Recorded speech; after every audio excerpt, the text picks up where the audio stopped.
Network.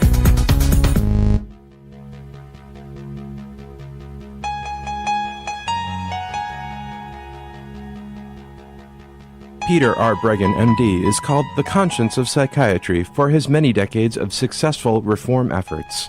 His scientific and educational work provide the foundation for modern criticism of drugs and ECT and lead the way in promoting more caring and effective therapies. His books include Talking Back to Prozac, Toxic Psychiatry, Medication Madness, Psychiatric Drug Withdrawal, and now, Guilt, Shame, and Anxiety, Understanding and Overcoming Negative Emotions. Welcome to the Dr. Peter Breggin Hour. Hello, hello, hello, folks, my wonderful, wonderful audience. Once again, I have the honor of talking to all of you wonderful people, getting your emails, thinking about what more I can say to you and what I can tell you. And I really do mean it's a privilege. Life itself, of course, is something to be thankful for every day, but a privilege of getting on the air and talking and getting feedback is just an amazing, amazing thing to have. I wish more people on the air realized what an honor and a privilege it is and what a trust it is. And I feel the same way about psychotherapy, that it's a sacred trust, and we should honor it as therapists and be as respectful and kind, thoughtful, caring as we can be. But the more I think about it, and today is the first time I've made all these connections at once, just talking to you, see what a privilege does. Our relationships, our personal relationships are the same. My relationship with the people I live with, Ginger and her mom, and our 3 dogs, that's also a sacred trust. And if you approach life that way, that life is a sacred trust, everything will change for you. Everything.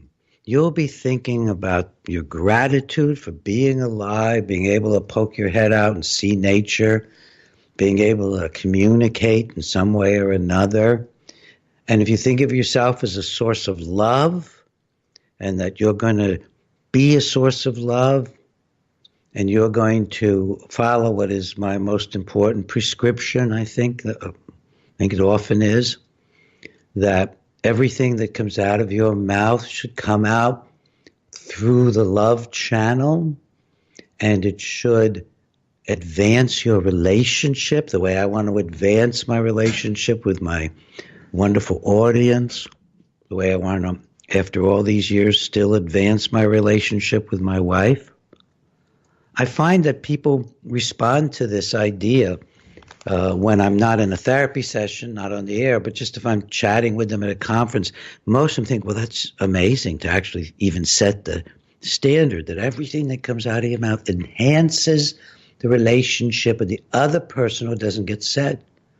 So that arguing is useless, being angry gets you nowhere. It's much better to say I'm just upset, and I don't want to say anything that won't advance this relationship. So can I share with you maybe how upset I am? Or could you tell me if you're upset with me?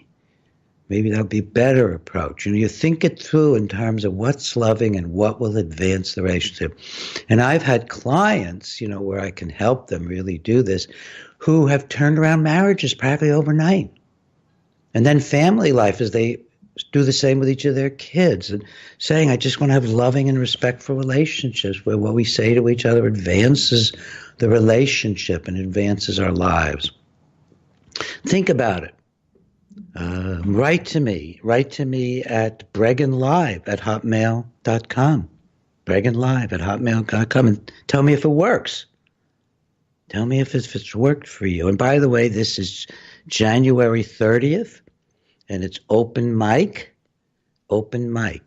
because it's the last Wednesday of the week. And if you are just tuning in on this from somewhere out in the world and don't know what to expect on the show, it's the Dr. Peter Breggin Hour. It's 4 p.m. every Wednesday, 4 to 5. We have callers every session, unless it's a replay. And today I'm not asking people to focus on the show, but talk about whatever they're interested in. It's the open mic.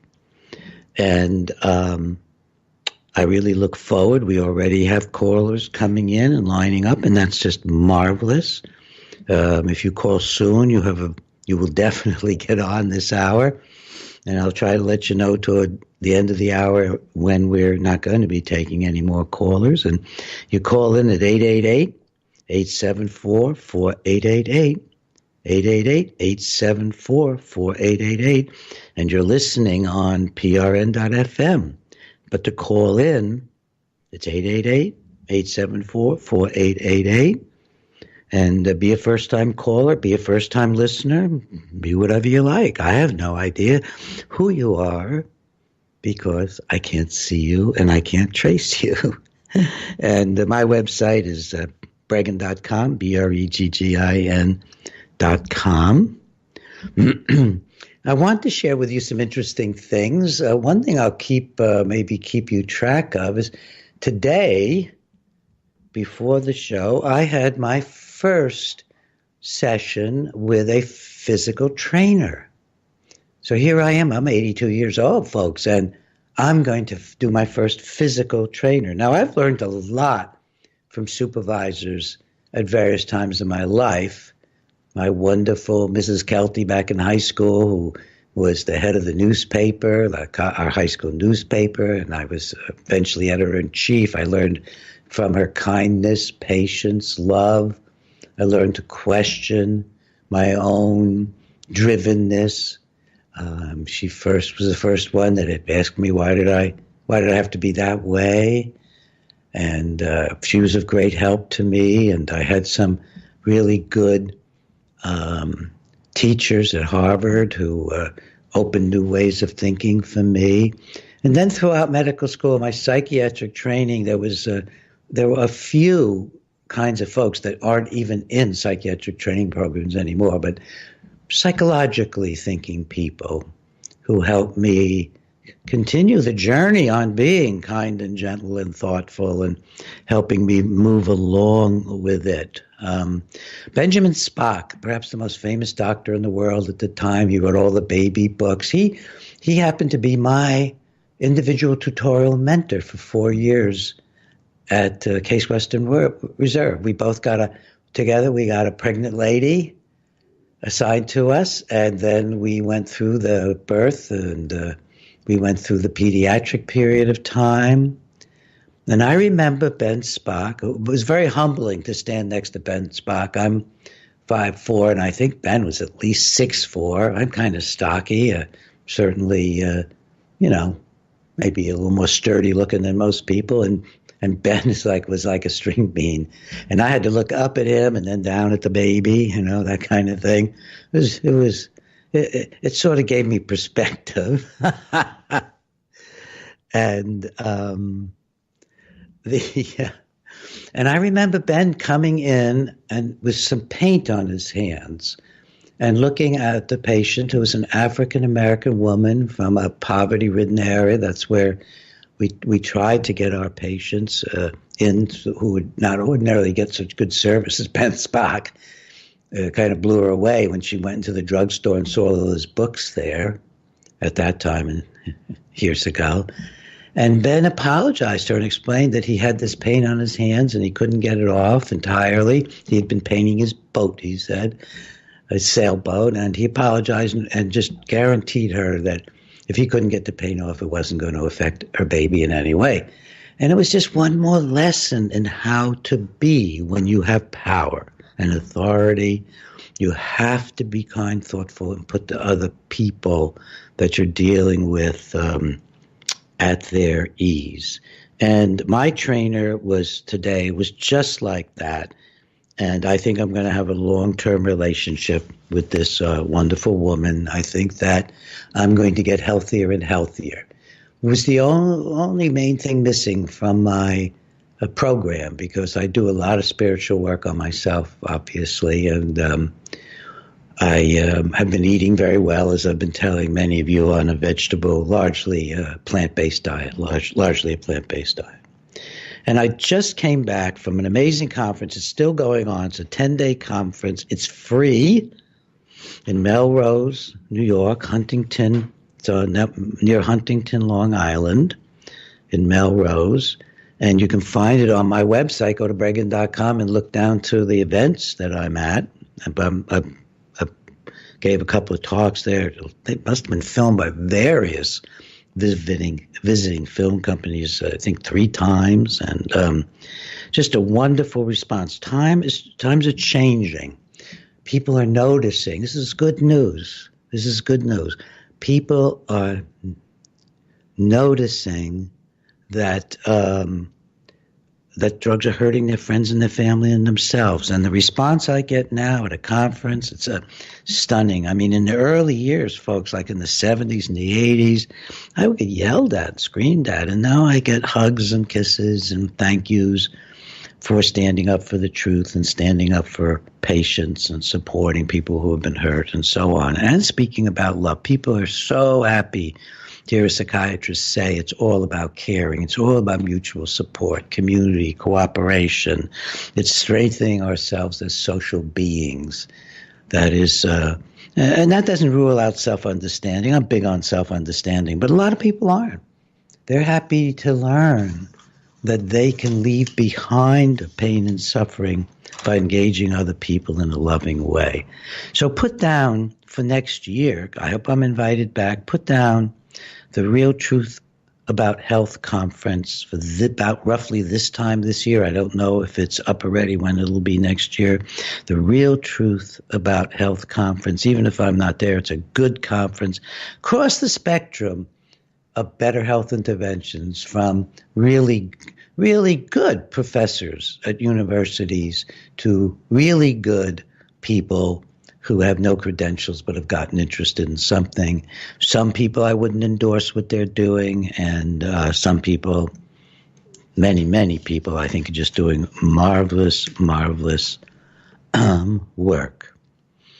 Let me respond to a couple of the questions and comments that have come in on Breggin Live.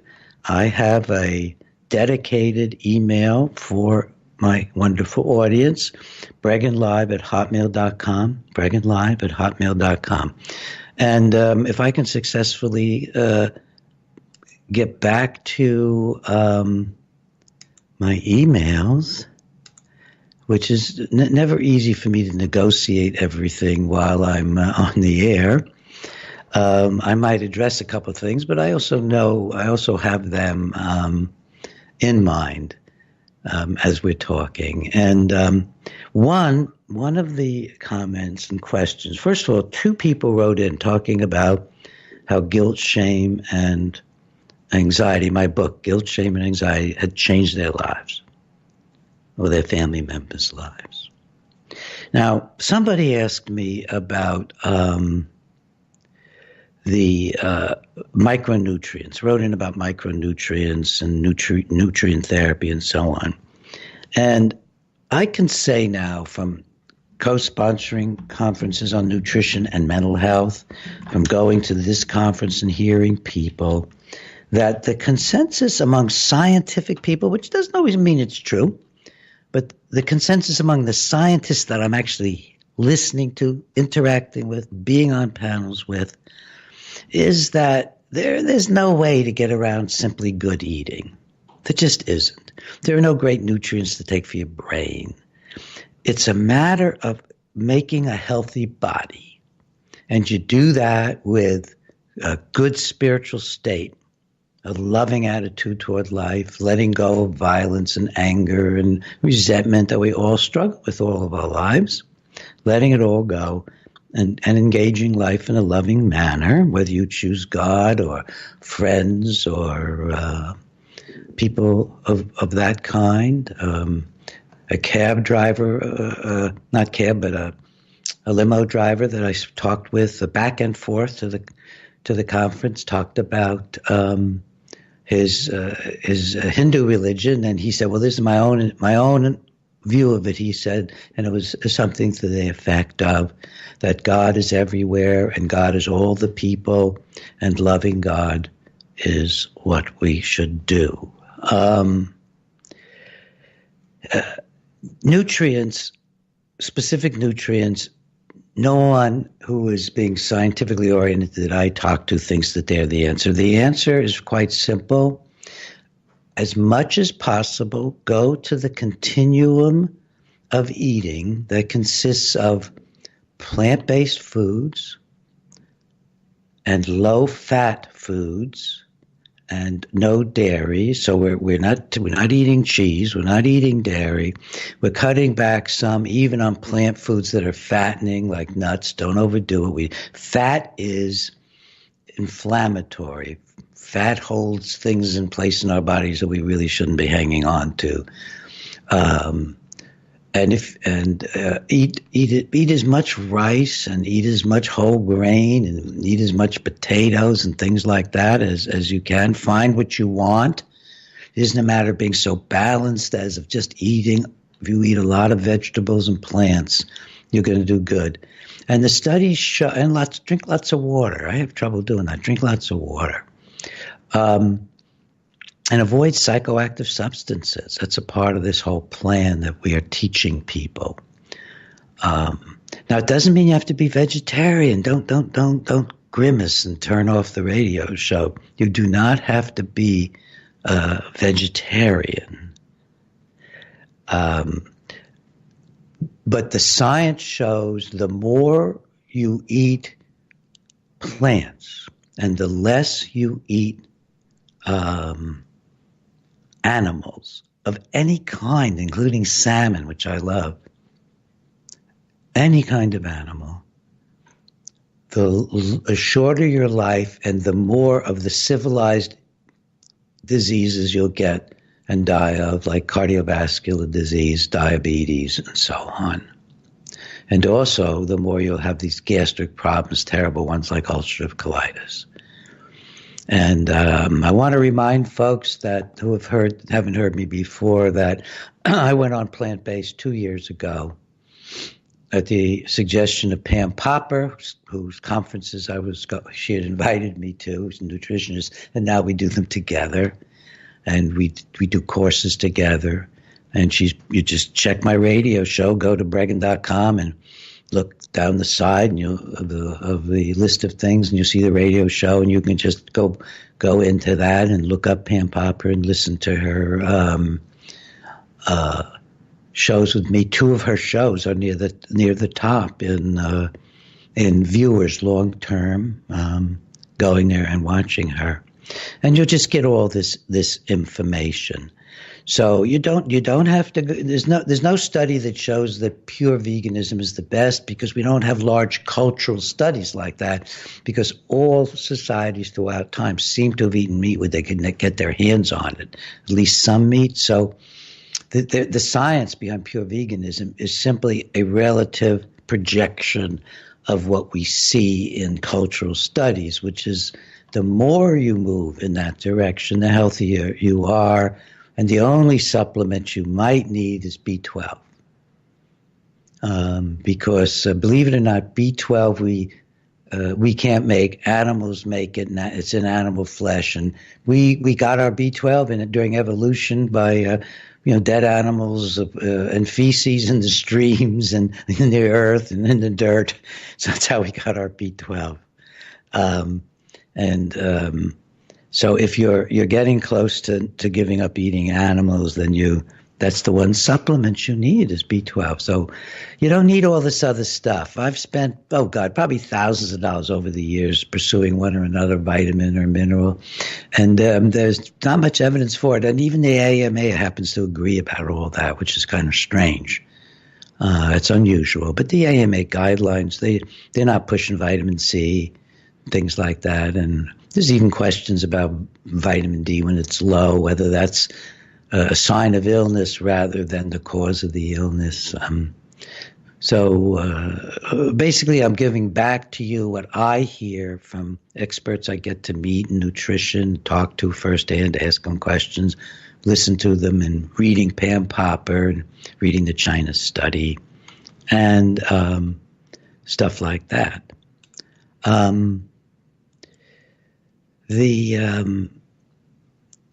Let me go in a minute to my callers, and we have a few. And I'll take Diane in Canada about reducing medication. She was the first to call in. Hi, Diane. Hello, Dr. Breggin. Thank you for taking my call. It's a pleasure to talk with you.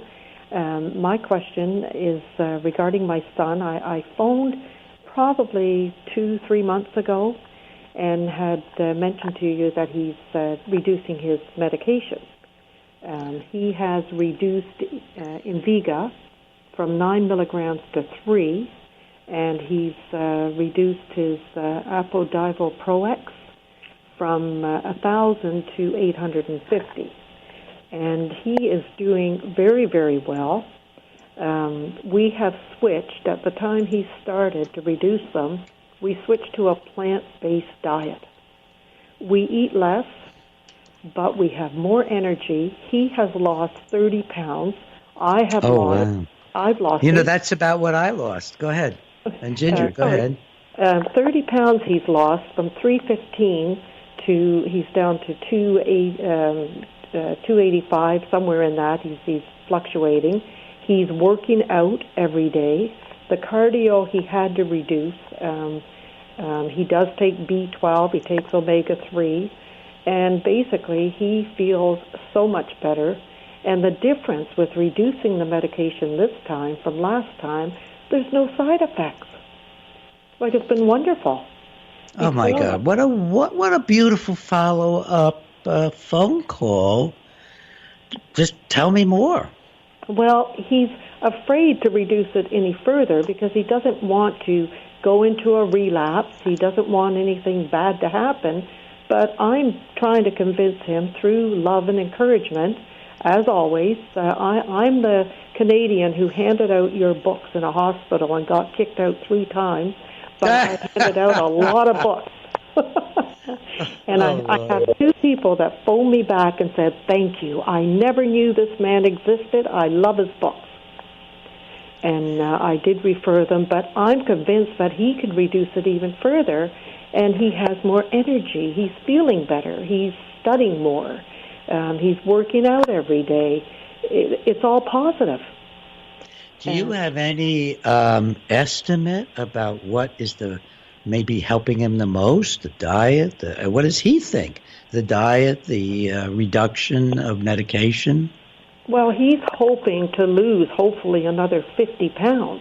But as I had said to him, it will take time, and it does seem to be taking time. But he'd like to reduce them, but he's afraid to. Because it's been going so well, he's almost scared. And, of course, the Canadian Psychiatric Association here, every single doctor tells him, you have to be on pills every day. They wanted to increase them instead of decrease them. And he says, gee, I've decreased this, and everything they said was wrong. I feel great. So it's so interesting that we have a profession. By the way, do I sound clear to you, Diane? Oh, yes, very much so. Do I to you? Oh, you're terrific. I was just wondering because all of a sudden on my machine, my voice just didn't seem quite as present. So I'm sure if it's on the phone clear, you're getting it, on the air. On the phone, correct. Really. But I've been sounding good on the air. That's excellent. Good. Yeah. So, first of all, think about a profession that only knows how to increase drugs. Imagine if they always want to say it's like insulin for diabetes. Suppose all you knew how to do was raise insulin. Yeah. Suppose you were that kind of doctor, like a psychiatrist, and all you did was raise insulin. Be killing people left and right. And in fact, psychiatry kills a large numbers of people. So, and long run too, because all the drugs that are called antipsychotics tend to produce some aspect of a metabolic syndrome involving, cardiac problems, cholesterol problems, sugar problems, obesity, and stuff like that. And long term, that's very bad for longevity and health. I think you should be very respectful of what your son feels and about his concerns, and don't push him to the extent that he is not making the choices. I think one of the things I've learned in taking people off meds is unless you're in a serious emergency where you might need a hospital, you don't push somebody past their wishes. If anything, you're better off slowing them down usually, because if they have a bad experience, they'll feel, well, it was taken away from them and look what happened, and they can't trust you to protect them. And if you do decide to cut further back, which is always a good idea in my opinion, I think if someone can get off all the drugs, they're going to have a longer, healthier mental and physical life. I would suggest that you figure out a way to do it and talk with your son about it in the tiniest way. Now, I don't want to give medical advice on the air. You could check with your pharmacist about, whether you could break up one of these drugs and let your son cut off the tiniest amount. Well, we did, and he told us a splitter, a pill splitter, and he said do half at a time. And he said, if you're cautious, do a third at a time. Well, that's right. Do a smidgen at a time as you get lower. And a smidgen, of course, is indefinable, I do believe. But do something that's going to make him comfortable.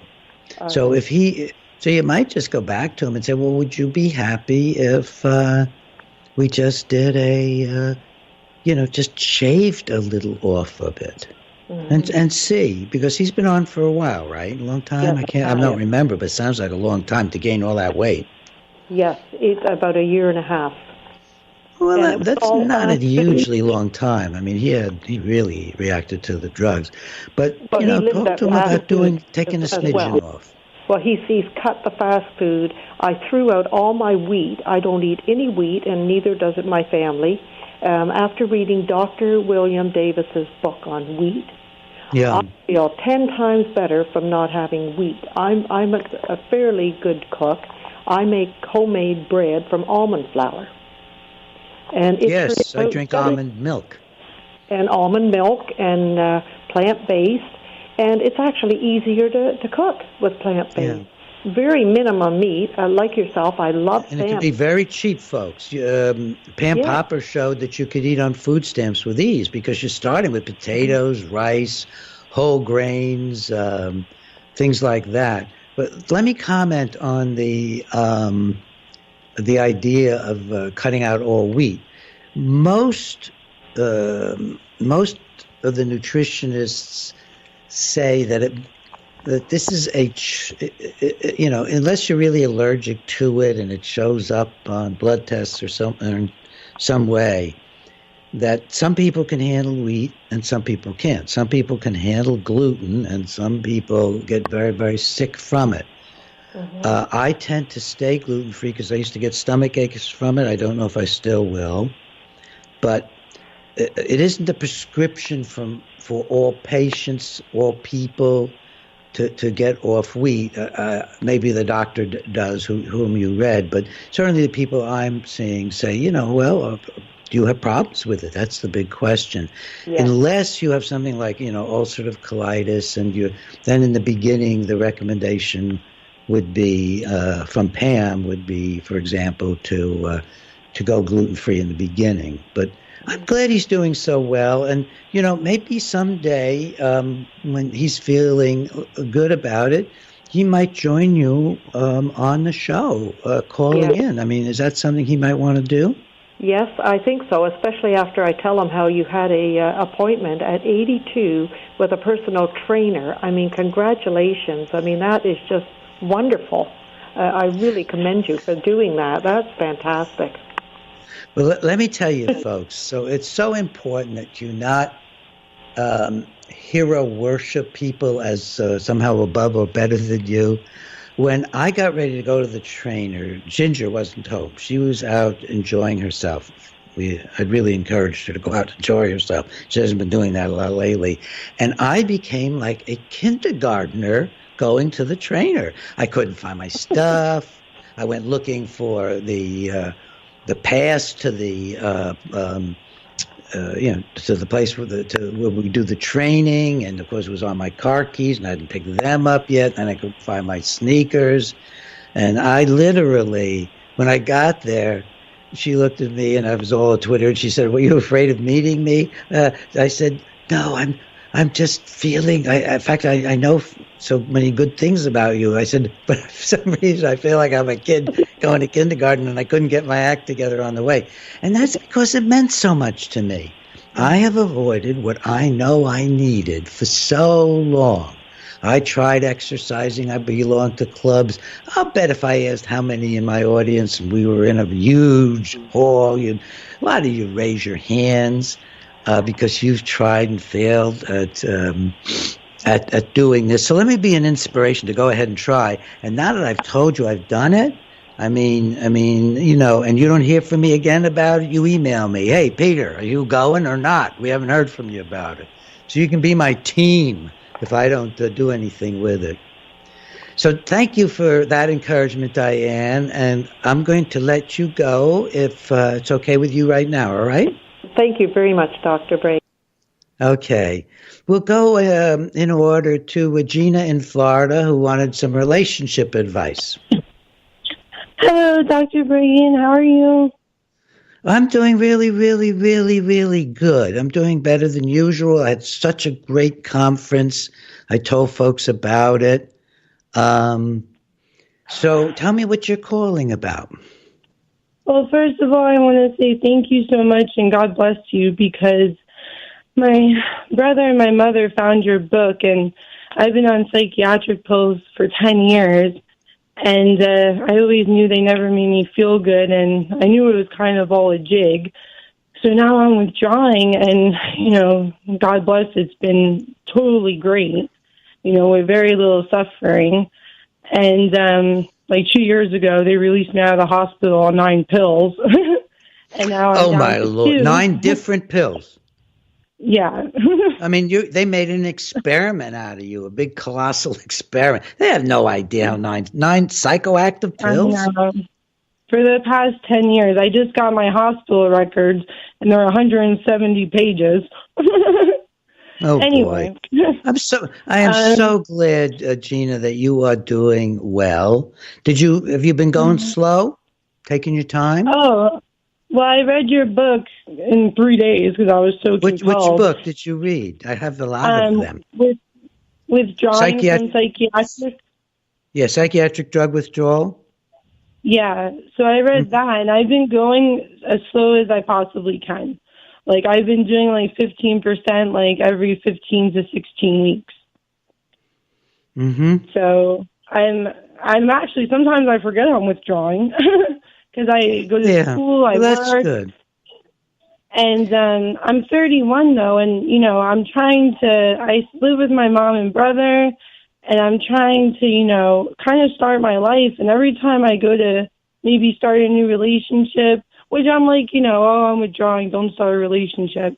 But I get lonely, and I'm not 19 anymore. I'm getting older, and every time I go to start a new relationship, I get really insecure, and like I know I'm on the money and everything, and the right people understand I have to take medicine every night. And, but I just, in the course of getting to know somebody, I feel really awkward, and I don't know if my emotions are too much or too little. I don't know if dating is the right thing. And I know it sounds trivial compared to everyone else's problems, but, Oh, Gina, that is not true. Relationship problems are the greatest, probably difficulty presented to human beings. No, don't trivialize the difficulty you're having surrounding relationship. It's harder for most people to face the loss of relationship than it is to face life-threatening diseases. I've seen that again and again. So respect yourself in this struggle to find relationship. Because it's like I have no self-worth, because I feel like my brain is like I'm on the money for school and work and everything, and like my mom tells me my emotions are on point. Like she forgets I'm withdrawing too sometimes.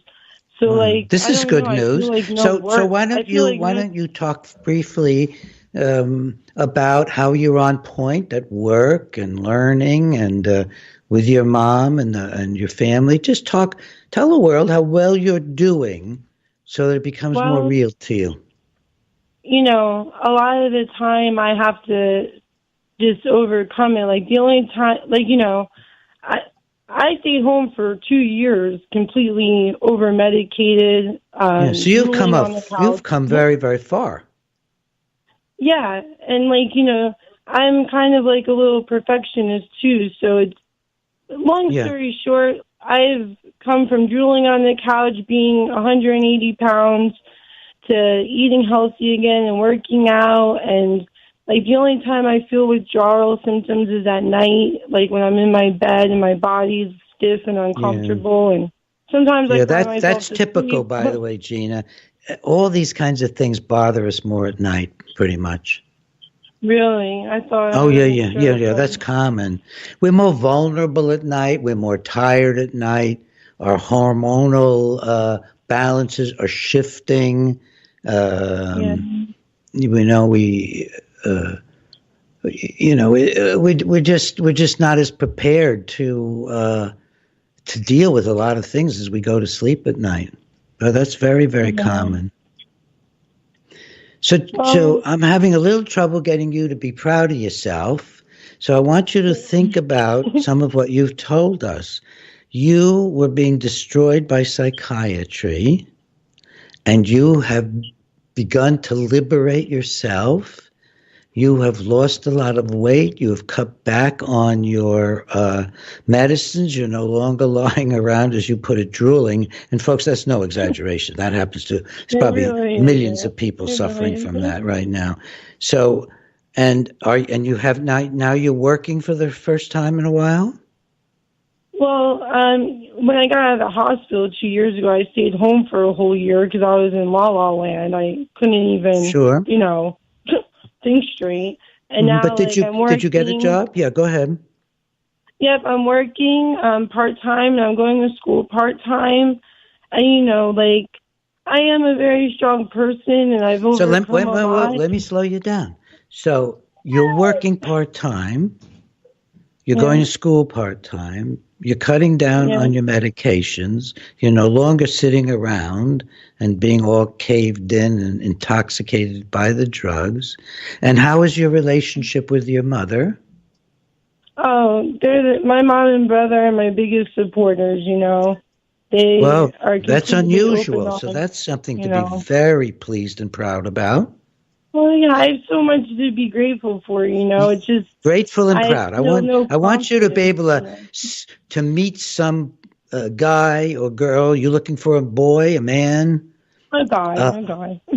Yeah. Okay. So you're looking for a guy. I want you to be able to, when you're meeting a guy, to say to yourself, well, if we get along at some point, he's going to hear these really good things about me, that I've Yeah. overcome real issues. I've accomplished this and going to school. I'm working, and I live at home, but I have good relationships with my family. I want you to begin to feel proud. Because if I you just don't decide that you feel. want to be loving, Gina, let me tell you this. If you decide you want to be loving, you will find somebody. Because people who are loving are needed in this world and treasured, and find other people. So that's the Mhm. missing component right now, might be whether you're ready to love. When you get ready to love, there's going to be somebody. In my experience, within a year, there's somebody that's really worth considering. So that might be the part you want to work on. Yeah, I And just don't feel like I'm equal to anybody because I'm, in withdrawal mode, and I don't know if my emotions are on the money, and that's really all sure, it is. well, it's probably not I the feel no worse. best, probably not the best time to make a relationship. But in fact, I Yeah. mean, one of my patients who was told that they came out of a hospital. They were told they had to stay on drugs for 2 or 3 years and on and on. And during our weaning off, he actually met a wonderful girl. I wouldn't have advised Yeah, it. Everybody got nervous, but it worked out yeah, really fine. So there's no formula that tells you, whether you're ready or not to reach out. And I think one of the oh, main things is to know that what people really want, that is the kind of people you would be happy with. They want a loving yeah. relationship. And And just that's what they just, mainly want. sorry. Excuse Just me? the only thing is, I have no problem being single and alone, but this withdrawing's taking years. Like, it's going to take like 3 or 4 years maybe. And I'm like, do I stay alone? Do I venture out? Oh, well, That's all. I think that you should forget about judging it by how long you estimate your withdrawal to be, and judge it by your desires and your needs and how you feel you're doing. And if your mother and your family are very good support, you talk it over with them. Do they think you're ready? Don't say to yourself, "Well, I'm in withdrawal. I can't do this or that." You're so Check it out with your awesome. great support group. Thank you so much. You've saved my life, Dr. Breggin. You really have. Thank Thank you you so for much. that love, Gina. Thank you, and Thank you. You brought me back to you're normal. welcome. Are you still there, or did you say goodbye? I think Gina has said No, goodbye. I Oh said no, thank there you you so are. much. Yeah. I Okay. want you to talk to Well, someone else. I don't want to be selfish with my time. no, Thank you're you not so being much. selfish. But I'm going to go to my next guest because Go, I go, think I can go. get in. I think I can get in Marty, and I think I can get in Thomas. Yeah, go, go, And go. I'm go. sorry for keeping Okay, you and so I'm not long. sure about anybody else, folks. So Thank you might you. not call in. Bye bye now, Gina. Bye, dear. Bye. Okay, Marty. Hi. Hi, Peter. It's good to talk to you. Good to talk to you, sir. You're in North Carolina? Yeah, I'm a retired psychologist down there. You actually helped me out with that blurb for Bert Karen's book. I remember. Nice to. This is one of the great things about doing a show. I don't. Have we ever met? We did years and years ago at an ISPS conference. I think it was that, and Bert said you were there, and I had picked up one of your books. I can't remember, probably Toxic Psychiatry, and I came down and you autographed for me. And I've always appreciated your work and what you do for the field. People like you make the work that I do and so many others so much easier to do because of what you say. So tell everybody about the book. Before you do that, I want to make something so clear to people. If any of my guests are invited or planned, I will tell you. These two wonderful callers before Marty were not requested. They were not lined up. I just made a general request for the first caller to call back someday. So when you hear these testimonials, they're not set up. They're not planned. None of the calls today that I know were coming. And if I get a call from somebody who's a friend and I expected to call, I'll always let you know what's going on. So I'm as like, whoa, that's really a wonderful call, as you might be listening to it. And I want you to know this is all genuine. There's nothing set up at all. And I know if I were listening to those first two calls, I'd think, did he line those up or something? No, not even a hint of it. They're spontaneous. So Marty has a new book out, which are the papers of Bert Karen, the wonderful psychologist who wrote Psychotherapy and for Schizophrenia. And I think the subtitle was, this is the best approach or something. It's the best. Yeah, the treatment of choice. The treatment of choice. So, Marty, welcome aboard. And there was something in the note that you want to talk about anger and aggression, but I'm happy to talk with you about anything. Yeah, it's clear we could go on and on, but you talked initially in your show about coming from love, which is always the best place to come from when you can. And my work for years in the state hospital and then the prison system tells me that a lot of people, and not just in those settings, struggle with that, and it's because they're so filled with anger. And what I discovered over the years is that so many people, and not just in prison, but even in my private practice as well, so many people equate anger with aggression, and they've never had the experience of just telling somebody they're angry. And, simply explaining to somebody early in treatment that you can be angry and it doesn't have to hurt anybody. You can simply look somebody in the eye and say, I'm really angry at you because blah, blah, blah. And people, I've worked with murderers and people that have done assaults and rapes and all sorts of things, and when they realize that it's okay to be angry, and you need to be when that's how you feel, but it doesn't have to involve any kind of behavior. It can just be a simple expression of an emotion. And once people get it, that it's okay to be angry, it really frees them up. They feel better emotionally and physically, and physical ailments start to fall by the wayside as you let go of this toxic emotion. It's really, really true.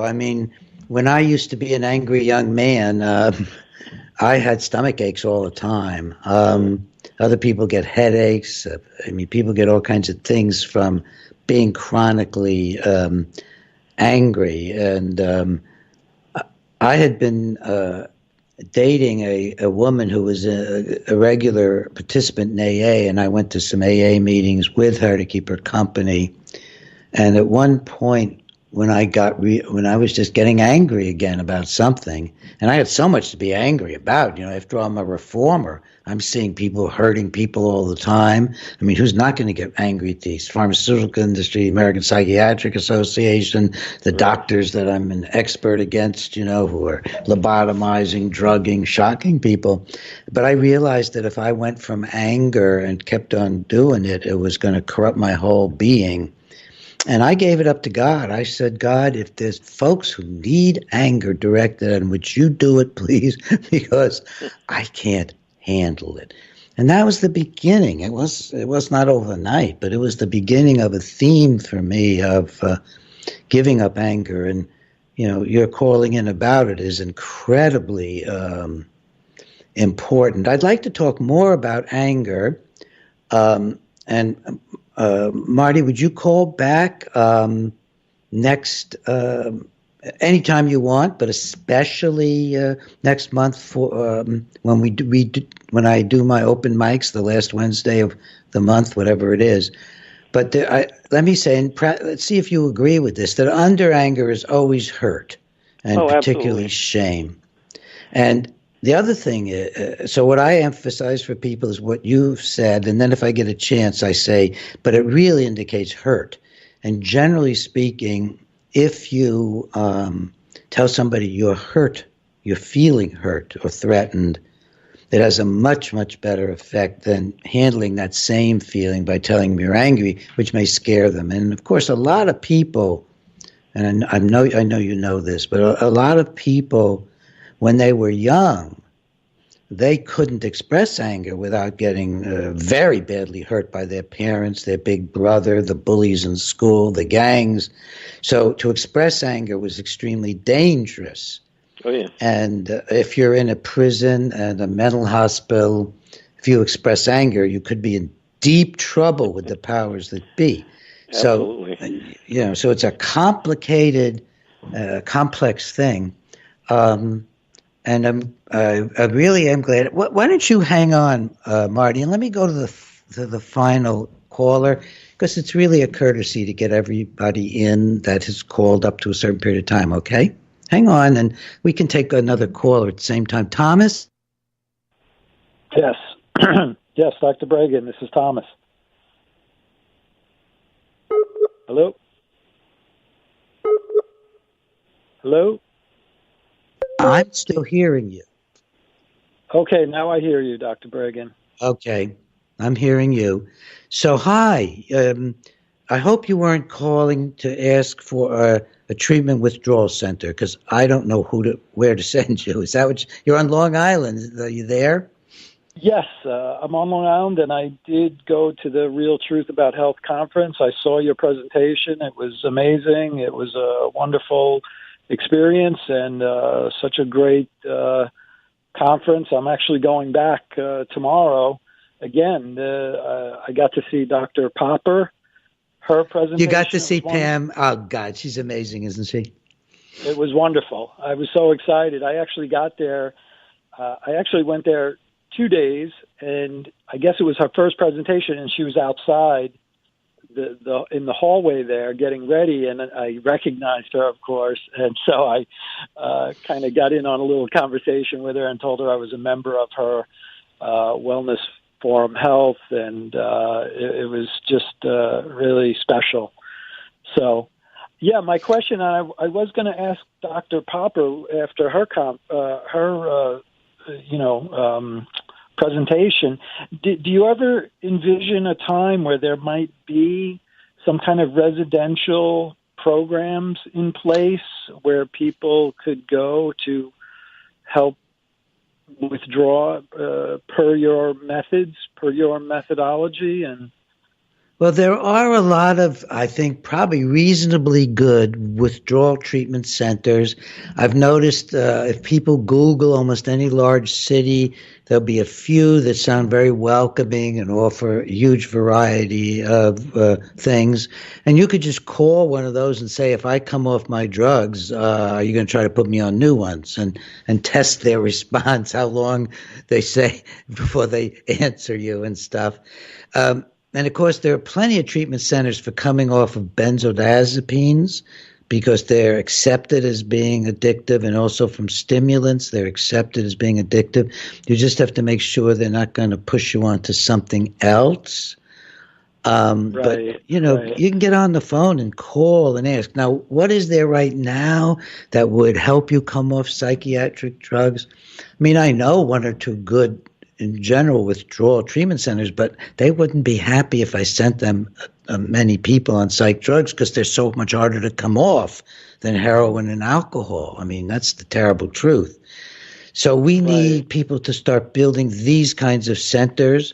My friend Peter Goetze, who's been on the show, a Gottschze, I guess, something, probably botching it right now.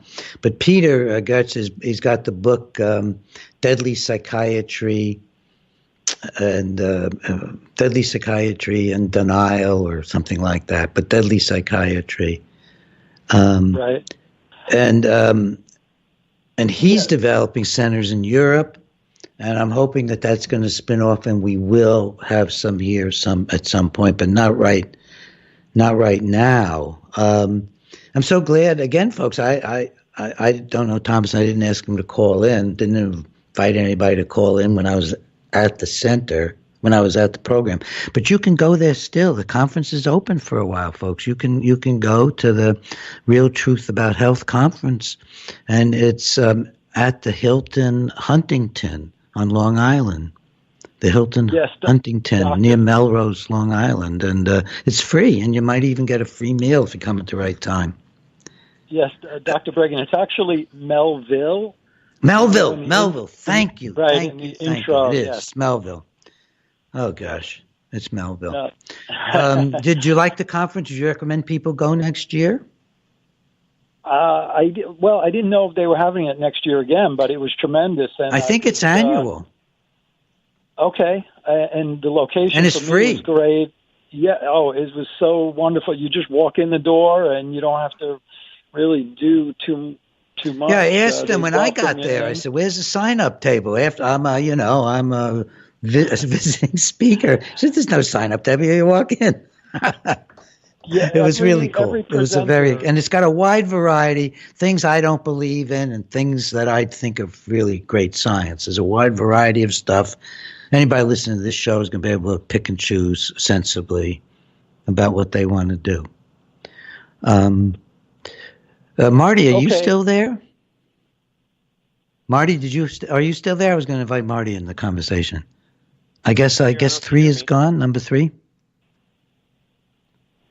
Okay. I'm still here. I'm still here. Oh, you're there. Yeah, you're there. I'm still here.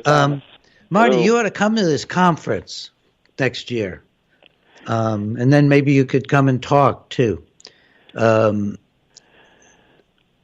Marty and I were talking about anger. I don't know if you heard that part of the show, Thomas. Yes, I did actually. Yeah, I think that anger is one of the great enemies of love, because when we love each other, anger is very destructive. And men don't realize when they get angry at women how terrifying it can be, because of the experience of men being bigger and men being able to hit. And there are very few women who are a match for a man blow for blow, or they'd be fighting with, in the men's groupings in sports and fighting and so on. And so when a man gets angry, it has a physically overwhelming threat to it, even if there's no chance you're going to do that. And women, maybe even less, realize that when they get angry at a man, it can present them with that awful threat of their mother being angry and the awful threat of losing love and guilt. So the more we can realize that being very angry, not saying I'm angry, but even saying, Marty, I think even saying can be a problem. What do you think? Am I exaggerating? Well, it depends on who's listening to it. Some people can hear that, and other people, it triggers all their worst fears. Mom's going to leave me, I'm going to be abused. So, you can't just run around and assume that you can just say, I'm angry with you to just anybody and it's going to go well. But I think certainly in the guys that I work with in the prison system, learning that anger itself is just an emotion and has nothing to do with that it's normal. violence. That's absolutely. It's a signal. I view anger as I'm hurt. If I'm getting angry, underneath, I'm usually feeling unloved, humiliated, endangered. And if I were to get very angry at Ginger, for example, it would upset her hugely. And underneath it, to get angry at Ginger, I would have to be feeling, very threatened in some way, that she didn't understand me, or, oh my God, she's going to, turn out to be like somebody else or something. It's hard to ever get so above things, folks. I really always want to say that to you. And I think that's part of what Marty is saying. Anger, we all struggle with anger. We all do. Hey, it's coming to an end. Marty and Thomas and my earlier callers, thanks so much. I think this has been a wonderful show, wonderful callers, wonderful audience. Thank you for giving me the opportunity. Bye-bye now, and have a great week, folks.